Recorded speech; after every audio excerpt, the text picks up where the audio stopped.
Hello my fellow smug ones. Well, I know councils seem to often want to get as much money out of us as they can, don't they? But this is going one step too far.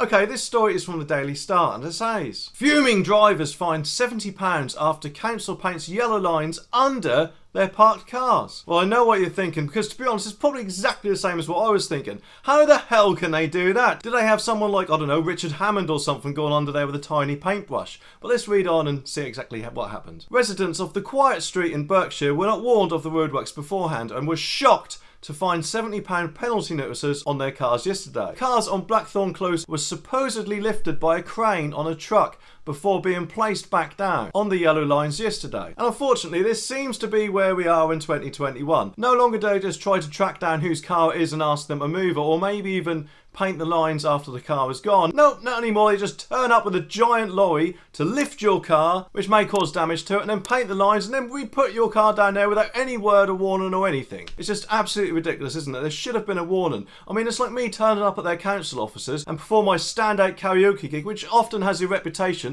of clearing out pubs, and then charging them a £100 bill for it. It's absolutely ridiculous. The angry, and I'm not surprised, residents weren't warned about the changes beforehand, and some are now fighting the penalty notices. Which, to be honest, I'm not surprised at all about, because I do exactly the same thing, and unless the council can provide some sort of evidence that they actually did give the warnings out, they've got a feeling those people will probably win their claim. 19-year-old Moheen Ul-Haq, I hope I pronounced that right, was one driver impacted by the fiasco. He said his family saw the contractors lifting the cars, and he told the Sun, I woke up at about 10:30 AM, well, I guess he must be a student, and my mum told me they were moving the cars and painting lines. And they didn't make much noise. I couldn't hear them doing it. And one by one, they were lifting each car and putting them back down.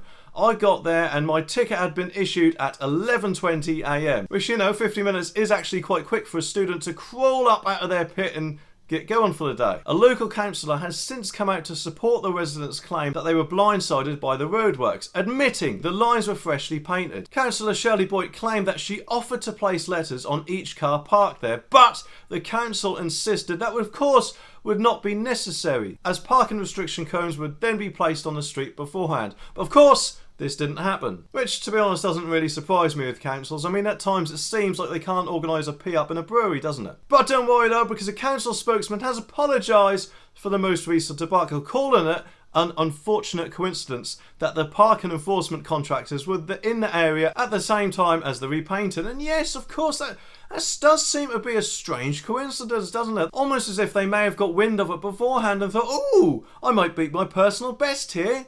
I could be wrong, but of course we'll never know, will we? And for those people who received a parking fine and have not already challenged it, please contact us and we will work with you to cancel it.